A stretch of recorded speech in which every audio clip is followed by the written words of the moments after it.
제목을 따라서 해보실까요? 만군의 야훼의 열심히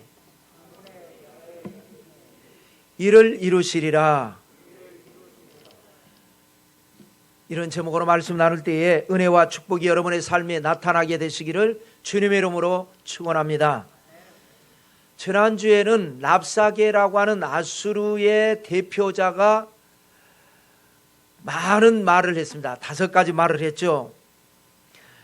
그러니까 항복을 유도하기 위해서 애굽을 믿지 마라, 너희 자신도 믿지 마라, 너희에게 인도하는 왕 히스기야 지도자의 말도 믿지 말라, 하나님도 믿지 말고 항복해라, 이런 류의 말이었었습니다.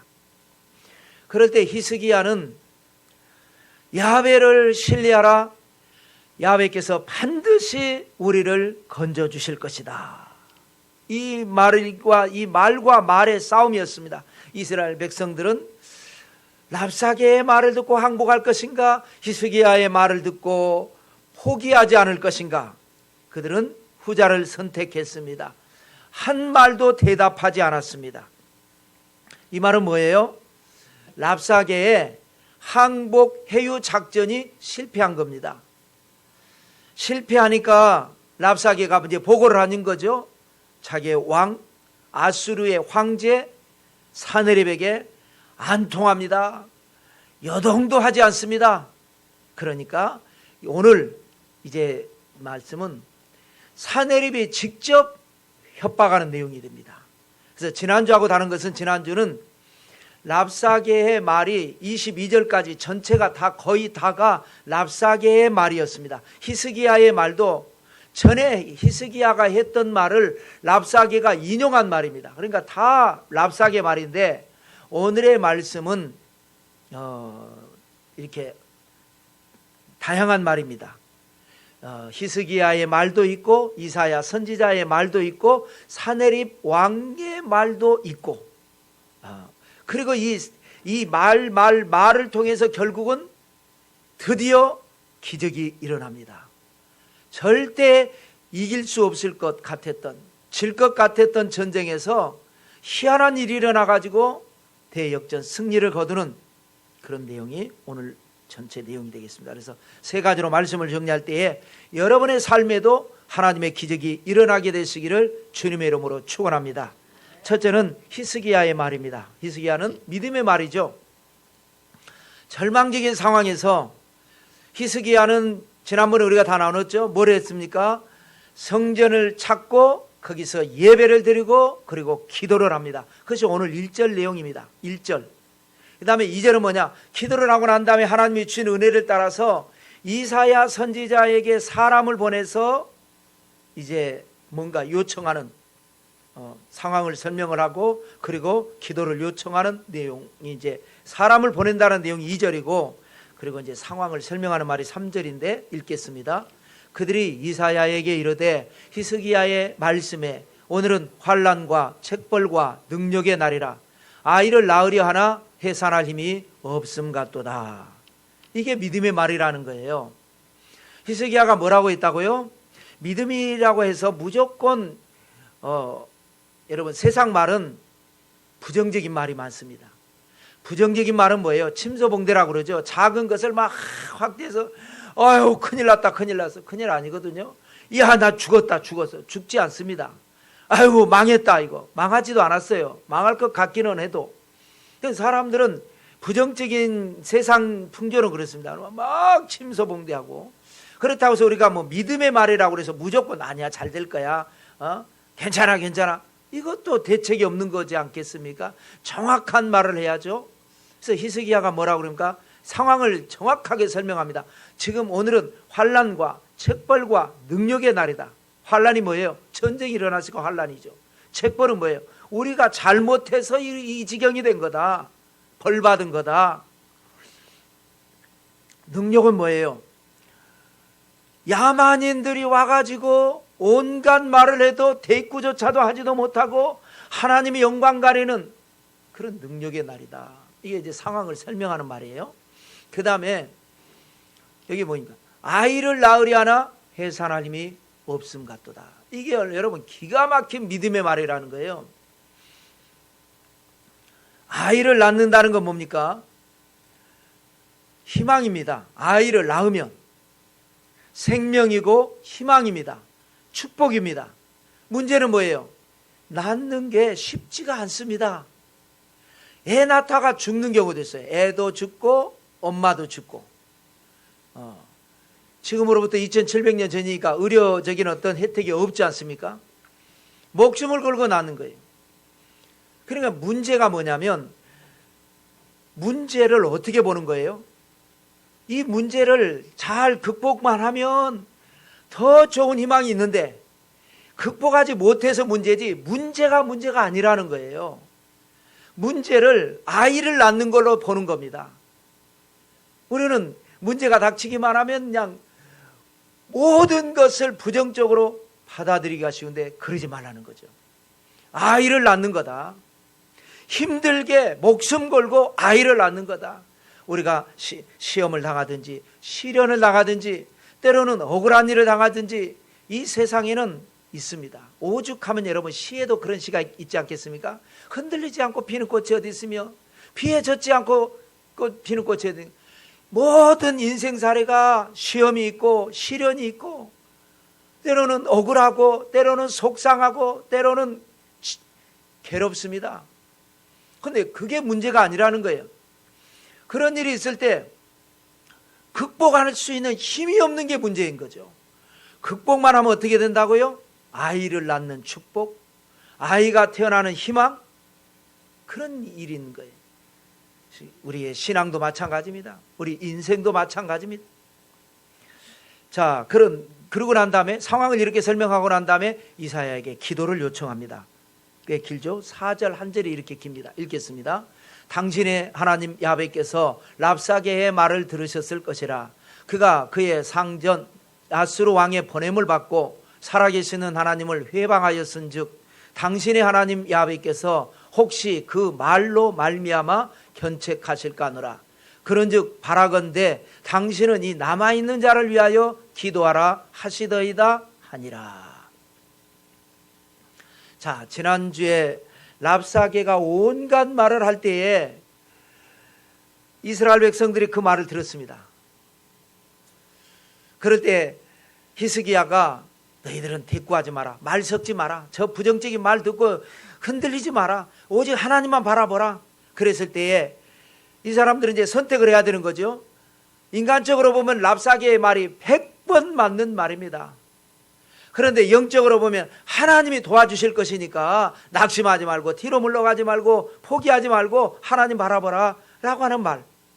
그런데 다행히 이 사람들은 후자를 선택했습니다. 왜 그러죠? 이 사람들은 개혁신앙에 은혜 받은 사람들이기 때문에 가능한 거예요. 그래서 아무 말도 하지 않았습니다. 그런데 솔직하게 우리가 한번 그 심정을 생각해 보시겠습니다. 대꾸는 하지 않았지만 그 속 마음으로는 얼마나 불안하겠습니까? 얼마나 마음이 괴롭겠습니까? 마음이 막 요동치는 거죠. 이러다가 다 죽는 거 아닌가? 항복하면 목숨이라도 살려줄 텐데 그러지 않겠습니까? 그랬던 상황을 우리가 생각하면서 히스기야가 이사야에게 뭐라 그래요? 당신의 하나님 야훼께서 랍사게의 말을 들으셨을 것이라. 랍사게가 하는 협박, 위협, 회유, 온갖 말을 할 때에 우리만 들은 것이 아니라 하나님도 들으셨다. 하나님도. 그러니까 여러분 위안이 되지 않습니까? 그 말을 듣고 막 불안한데 나만 그런 것이 아니라 하나님도 이 말씀을 들으셨다. 그러고 난 다음에 이거 어떻게 해석해요? 그가 랍사게가 한 말들이 하나님을 회방하는 말이었다라는 거예요. 하나님을 회방하였은즉 당신의 하나님 야훼께서 혹시 그로 말미암아 그 말로 말미암아 견책하실까 하느라. 견책은 책망이죠. 이게 여러분 믿음이라는 겁니다. 다윗이 골리앗을 이긴 비결이 뭐예요? 인간적으로는 골리앗을 이길 수 없었죠. 아직 소년티를 벗지 못한 나이에 다윗이라 그랬습니다. 그런데 골리앗은 사울 왕도 벌벌 떨고 군대 장관들도 벌벌 떨고 다 싸워보지도 않고 아예 그냥 두려워 떨고 있는 그런 용장입니다. 그런데 다윗이 나서서 제가 가서 저 사람과 싸우겠습니다. 너무나 무모한 말을 한 거예요. 왕도 말리고 형도 말리고 꼬집고 말도 안 되는 소리를 하니까. 그런데 다윗은 왜 그렇게 했을까요? 그 믿음입니다. 믿음이라는 게 그냥 믿습니다가 아닙니다. 어떤 믿음이었어요? 이 골리앗이 하나님을 모욕하는 말을 했잖아요. 그러니까 넌 죽었다 이제. 하나님을 대적하고 넌 죽었다. 그러니까 싸워보겠다라는 거예요. 이게 믿음이라는 거예요. 여러분은 어떻습니까? 오늘날 이 시대가 뉴스를 하거나 또 세상적인 이 정보를 통해서 교회에 대해서, 하나님에 대해서, 예수 믿는 성도에 대해서 온갖 나쁜 말들을 많이 하는 시대를 살아가고 있습니다. 그런 삶을 살면서 여러분들은 어떻습니까? 야, 그래, 우리가 모든 인간은 다 죄인이기 때문에 예수 믿는 나도, 예수 믿는 어떤 단체도 잘못은 있을 수 있지만, 그렇다고 해서 그걸 가지고 교회를 비난하고 하고 하나님을 욕하고 그거 저 잘못된 것이다, 그렇게 생각합니까? 적지 않은 사람들이 대부분이 교회에 대해서 창피하게 생각하고, 이거 여러분 잘못된 겁니다. 하나님에 대해서만큼은 우리가 확실한 믿음을 가진 사람이 되어야 합니다. 이게 다윗의 믿음입니다. 이것이 히스기야가 그것을 이어받은 겁니다. 그가 하나님을 회방했기 때문에 하나님이 그를 편책하실 것이다. 그런 믿음을 가지면서 이사야에게 그런즉 바라건대 당신은, 이사야 선지자 당신은 이 남아있는 자를 위하여 기도해 주세요. 그러면 우리가 이길 거예요. 그러면 우리가 이 문제를 극복할 수 있을 거예요. 이겁니다. 이게 남아있는 자가 중요하죠. 왜냐? 자, 전쟁이 지금 이게 한순간에 일어난 게 아닙니다.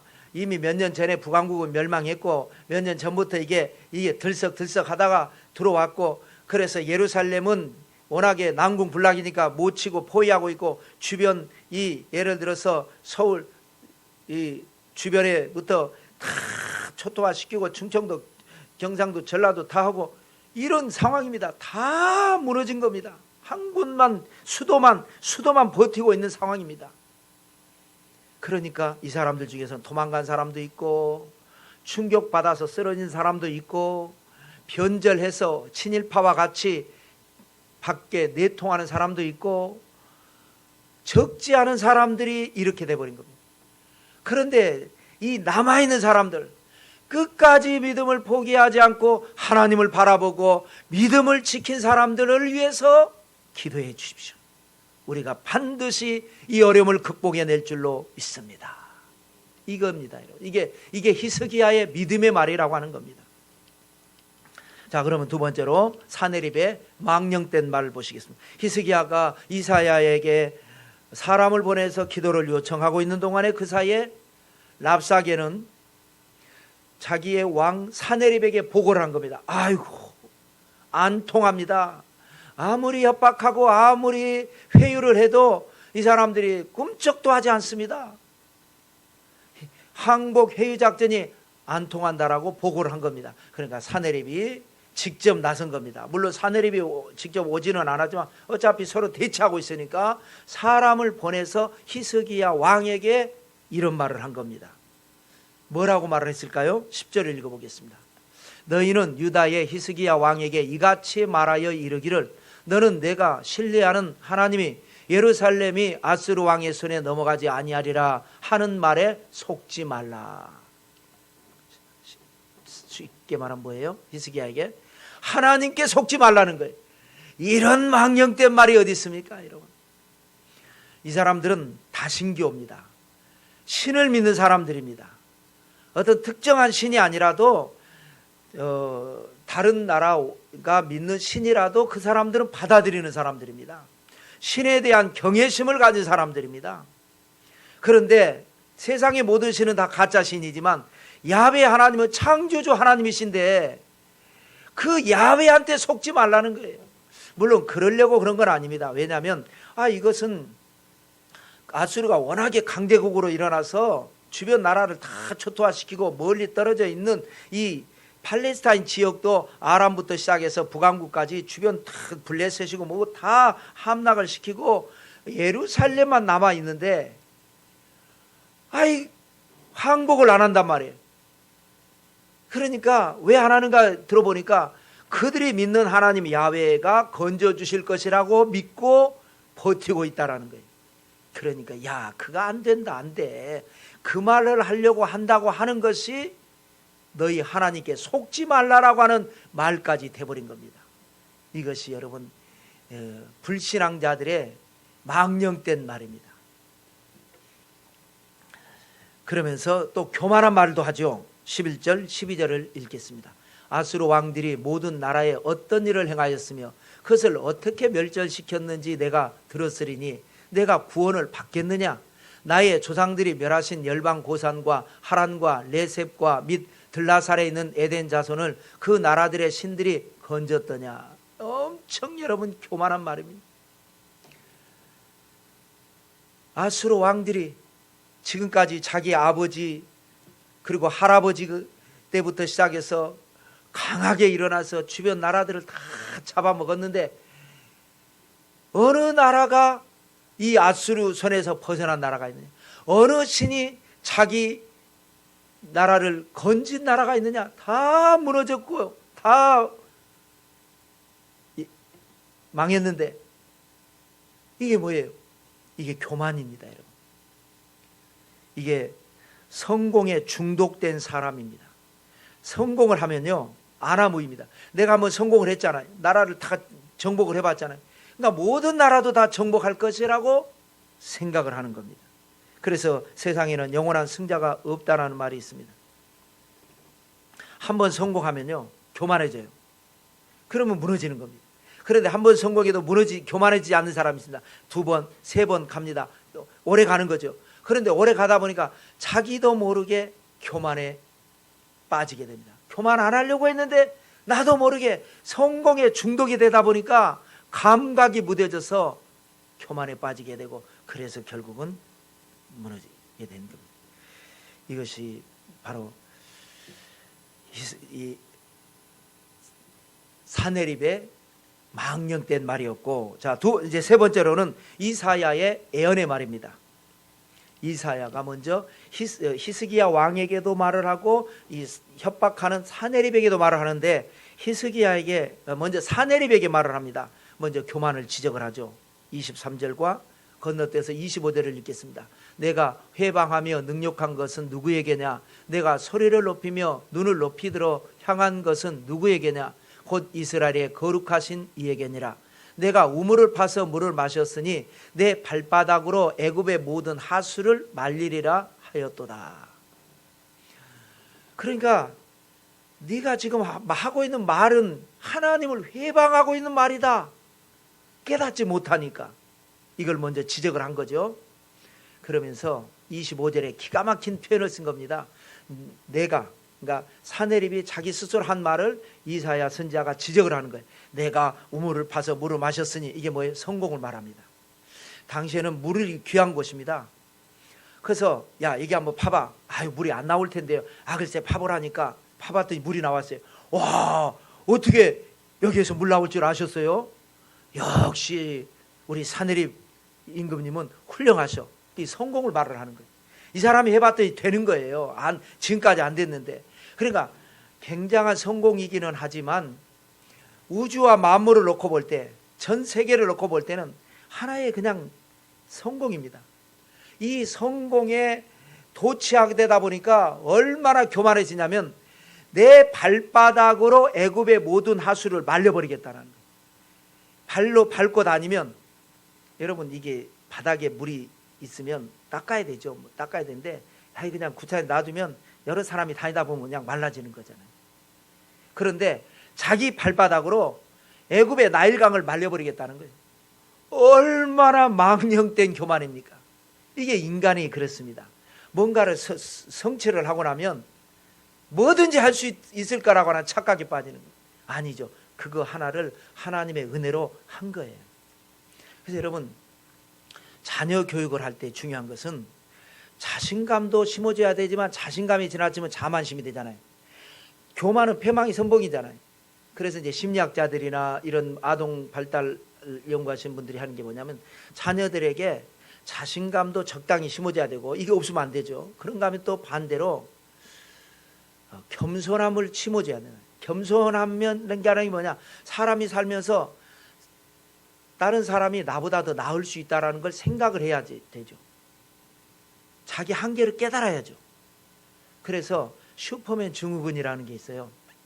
애들이 놀 때 배트맨이나 슈퍼맨 흉내를 내지 않아요? 그래서 망토를 뒤에 두르고, 그래서 이제 장롱 같은 데 올라가서 슈퍼맨 외치면서 떨어집니다. 그게 애들이 그렇게 놀 수도 있는데 한편으로 생각해 보면 아주 위험할 수 있다는 거예요. 나는 뭐든지 할 수 있다. 큰일 난다. 뭐든지 할 수 있다라는, 내게 능력 주시는 자 안에서 내가 모든 것을 할 수 있다. 이거는 아주 훌륭한 믿음이 되지만, 그런 조건 없이 근거 없이 내가 뭐든지 할 수 있다라고 생각하는 것은 아주 위험한 거라는 거예요. 장롱에서 뛰어내리지 않습니다. 나중에는 옥상에서 뛰어내리는 겁니다. 그래서 인생이 잘못되는 거예요. 그래서 할 수 있다라고 하는 자신감과 나는 어떤 한계를 가진 연약한 인간이라고 하는 겸손함이 잘 조화를 이룰 때에 이런 사람이 어디에서나 어떤 상황에서나 문제를 극복하고 나갈 수 있는 것이지, 잘못된 환상에 빠진 사람은 위험하고요. 그렇다고 해서 너무 자신감이 없어서 매사에 아유 안 돼, 이것도 안 돼, 저것도 안 돼, 이것도 안 되고, 그래서 믿음으로 무장을 하는 겁니다. 지금 이 사람은 우물을 파서 성공을 한 결과 애굽의 하수를 발로 자기가 밟아서 말려버리겠다고 이 정도의 교만을 가진 것을 사내립을 지적을 한 다음에, 너는 그래서 망하고 패망해서 물러갈 것이다라고 이사야가 예언을 합니다. 그것이 29절입니다. 읽겠습니다.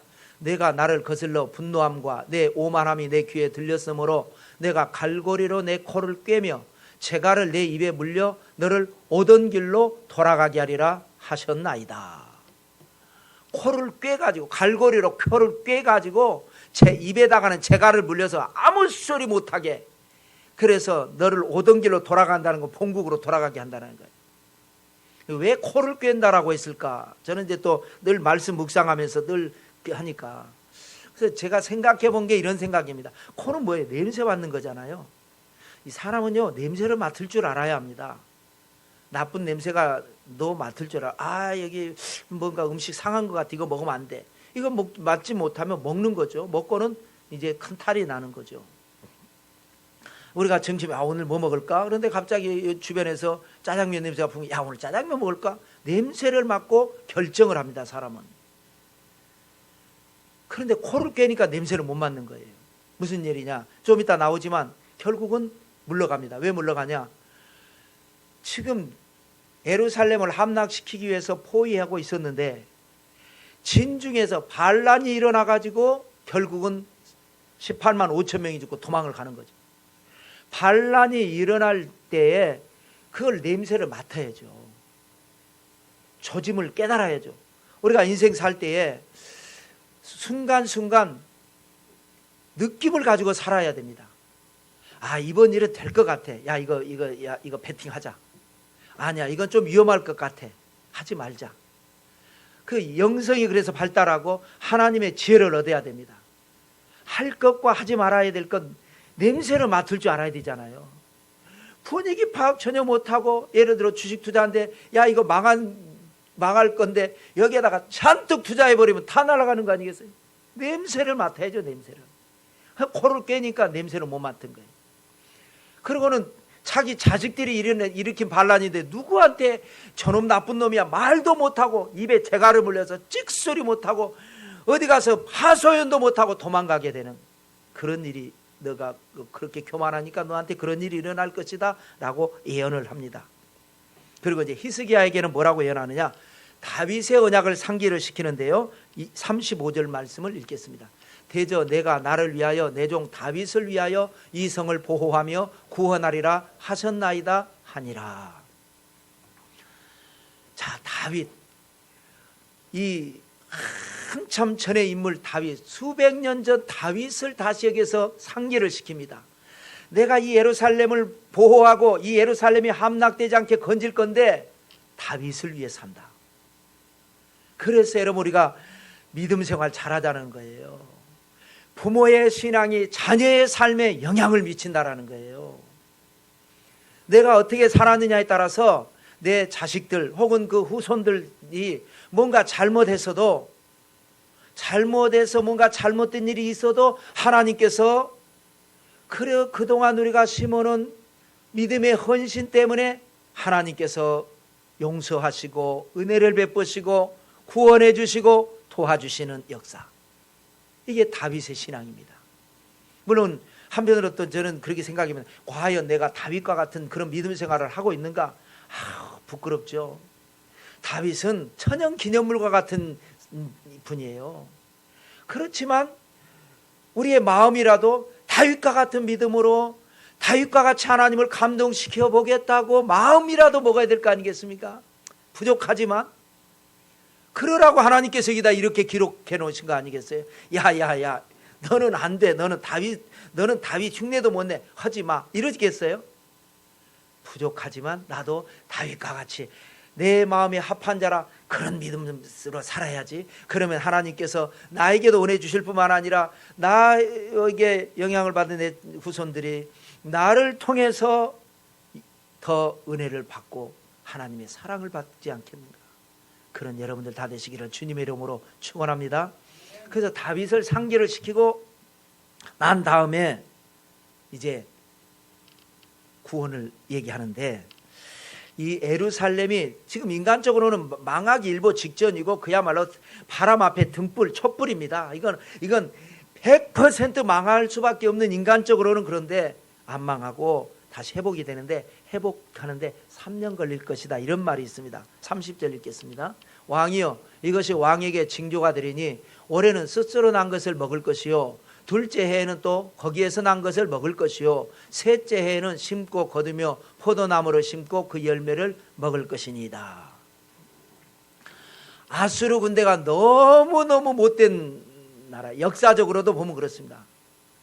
그래서 와서 이 나라를 포위해서 잡았으면 어느 정도 이 여지를 남겨줘야 되는데 완벽하게 파괴시켜버렸습니다. 그러니까 첫째 해에는 올해는 이제 이 군대가 물러날 것인데, 올해는 스스로 난 걸 먹는다는 거. 이게 뭐예요? 옛날 원시 시대로 돌아가서 수렵 채취했죠. 옛날에 농사를 지어서 먹은 것이 아니라 그냥 스스로 난 것. 산에 가서 쑥도 캐보고 들포도가 있으면 또 그 따보고, 워낙에 초토화 시켜버렸다는 거예요. 둘째 해에도 마찬가지로 셋째 해에 가서 드디어 심을 수가 있고 거둘 수가 있고 열매를 먹을 수가 있게 된다 하면서 기러세가 안 넣는데요, 이 다음 절 31절에 우리가 제목으로 삼은 야훼 열심히 일을 이루시리라는 말씀이 있습니다. 그러니까 지금 회복은 되지만 한 3년 동안은 고생을 하지만 하나님이 해주신다. 하나님이 열심으로 너희가 그 힘든 과정을 혼자 내버려 두지 않고 하나님이 열심으로 너희가 회복될 때까지 다 책임져 주시고 그 어려움을 극복하게 하시고 이기게 하시고 먹게 하시고 견디게 하시고, 하나님의 은혜가 여러분에게도 있게 되시기를 주님의 이름으로 축원합니다. 그래서 이제 그 예언이 성취된 것을 마지막 절에 기록을 하고 있는데요, 36절을 읽어보겠습니다. 야훼의 사자가 나가서 아수르 진중에서 18만 5천인을 쳤으므로 아침에 일찍이 일어나 본즉 시체뿐이라. 아마 오기는 18만 5천 명만 온 게 아니겠죠. 더 많은 군대가, 어마어마한 군대가 왔어요. 연합군이니까. 왜냐하면 이제 식민지 삼고 식민지 삼으면 그 나라도 이제 군대를 모집을 한 거예요. 그러니까 엄청난 대군이 왔습니다. 그런데 하나님께서 성경에는 이렇게만 기록해 놨어요. 그러니까 이게 뭔지를 모르겠어요. 야훼 사자가 아수르 진중에 가고 쳐버렸어요. 어떻게 쳤는지, 전염병으로 친 건지. 우리가 이제 물론 역사를 여러 가지 살펴보면 이제 진중 반란으로 자기들끼리 싸우다 진 걸로 그렇게 우리가 추정을 하는데, 어찌되건 그랬다라는 기록은 없습니다. 왜 그런지는 이제 설명을 드릴게요. 그 자기들끼리 싸우니까, 그래서 그러고 도망가 버린 거예요. 사내립이 말도 못하고 도망가 버리니까 또 그걸 또 추격하고 그러고 가버린 거예요. 그러니까 예루살렘에 갇혀있던 사람들은 그 느낌이라는 게 있잖아요. 벌벌 떨고 있는데, 말은 못하지만 속으로는 벌벌 떨고 있는데, 밤새 밖에 성 밖에서 막 고함 소리도 들리고 뭐 그러더니 새벽이 되니까 뭔가 느낌이 와요. 그래서 사람들을 내보내 봤더니 깜짝 놀라는 거죠. 시체들이 널브러져 있어요. 그리고 아수르 진영에 가보니까 사람들이 없어졌어요. 다 도망가 버렸어요. 세어보니까 18만 5천 명이 죽어 있어요. 이거 성경에는 이렇게만 기록이 났습니다. 이걸 가리켜서 지금으로부터 약 200년 전에 유명한 시인이 있죠. 영국의 바이런이라고 하는 시인이 있는데, 그 시인이 센나케리브의 파멸이라고 하는 시를 썼습니다. 이 성경을 요걸 읽으면서. 센나케리브는 누구냐면요, 사네립의 영어식 발음이고, 사네립은 한자식 발음이죠. 센나케리브의 파멸. 거기 보면 아수르 군대는 늑대처럼 내려왔다. 무섭죠. 그 군대는 금색과 보라색으로 빛나고 승리가 이미 보장돼 있죠. 창의 번쩍이면 바다의 별과 같아. 별은 바다에 있지 않죠. 하늘에 있죠. 그런데 바다는 뭐예요? 비치면은 어른거리잖아요. 그러니까 그거 같아요. 창이 번쩍 하는 게 여기서 번쩍 저기서 번쩍, 있는 듯 없는 듯. 그런데 그렇게 무서운 군대가 내려왔는데 죽음의 천사가 날개를 펼쳐 다가오니 적군의 졸린 눈은 차갑게 얼어붙었네. 심장은 요동쳤다가 야, 이 나라 먹겠다고 막 요동치고 막 의욕을 가지고 왔는데 결국 멎어가고, 칼에 맞지도 않았던 이방인들은 야훼의 눈초리에 눈처럼 녹아버렸네. 이게 바이런의 시입니다. 엄청난 역사가 일어난 거죠. 그래서 여러분, 하나님이 하시면 못할 일이 없는 겁니다. 그래서 우리가 하나님을 바라보고 하나님의 방법으로 우리가 살아가는 인생의 모든 문제, 신앙의 문제를 믿음으로 극복을 해야지. 이 전까지는 계속해서 하나님 앞에 호소해도 하나님께서는 아무런 말씀을 안 하셨어요. 그러니까 그때는 가만히 있는 거예요. 가만히 있는 거예요. 내가 열심을 낸다고 되는 게 아니고 하나님의 열심과 내가 믿음으로 같이 할 때에 그때의 역사가 일어나는 겁니다. 할렐루야. 그러면서 38절을 읽겠습니다. 자기 신 니스록의 신전에서 경배할 때에 그의 아들 아드람멜렉과 사레셀이 그를 칼로 죽이고 아라랏 땅으로 도망하였으므로 그의 아들 에스아라돈이 이어 왕이 되니라. 그러니까 이제 사네립에 대한 기록이 남아 있거든요. 거기를 보면 사네립이 아버지 때와 할아버지 때 정복한 나라들이 많이 있습니다. 그러다 보니까 계속 반란이 일어나잖아요. 이쪽을 치고 있으면 여기에 나라들이 또 반란 일으키면 또 이쪽 가서 받고. 사네립은 정복보다는 할아버지 아버지가 많이 정복해놨고, 사네립은 반란 진압 전쟁, 물론 정복도 했지만, 그래서 어디를 진압을 했고 어디는 빼앗았고 어디는 승리했고 이 기록이 많이 나옵니다. 그런데 이 예루살렘에 와가지고 18만 5천 명이 죽고 도망갔다, 그 얘기는 없죠. 그 기록은 없습니다. 성경에는 있지만.